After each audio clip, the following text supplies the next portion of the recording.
that association with violence for centuries. And I think at that time there's a realisation that the old way wasn't working. Yeah. And there was a need for us to think totally differently around this age-old problem of violence. So I think Willie Ray at that time just gave John and Karen some space to do something a little bit differently, and I think that's what they say, that's where the VRU was born.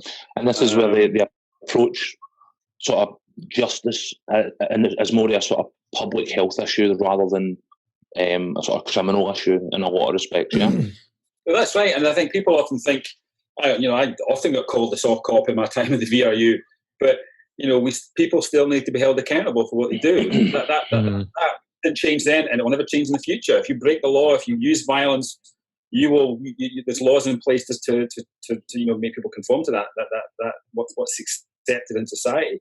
But the sort of criminal justice approach mainly focused on who's responsible, who's done it. And I think we love to punish people in society, and we as a society love to be asking the question, who's done it? But we're not very good, although we're getting better now, at asking why.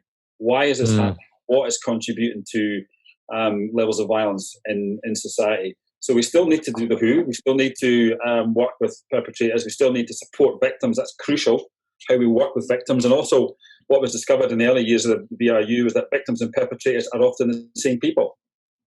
That's okay. Which we don't look at. You're in hospital with an injury, and 1 week you're the one with the knife or the one at the fight in the party in the nightclub, and that's why the work of for example, the navigators just now that are in the accident and emergency departments are really important, because if you're from one weekend, there's this, especially amongst young men, I need to get my respect back, so I'm going to go out there and do it to somebody else. I've lost face. So what's happening in any departments is the interrupting. That's the public health message. The public health is looking at violence as a disease, something that spreads.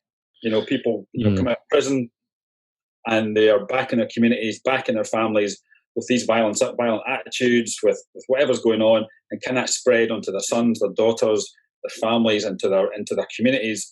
So it's looking about how do we interrupt that spread of the violence, and that's what public health. If you look at what's happening with COVID-19 just now, in those first few months, we are now we're washing our hands. We were told to stay indoors, right? That's about containing the issue, and violence needs to be contained. We need prisons, we need that, but we need police to be out enforcing the law. That's to contain and manage. But how do we shift the norms at the same time? That's the washing of the hands, that's the face masks. So these are some analogies that I think society can start to look at to make the comparisons.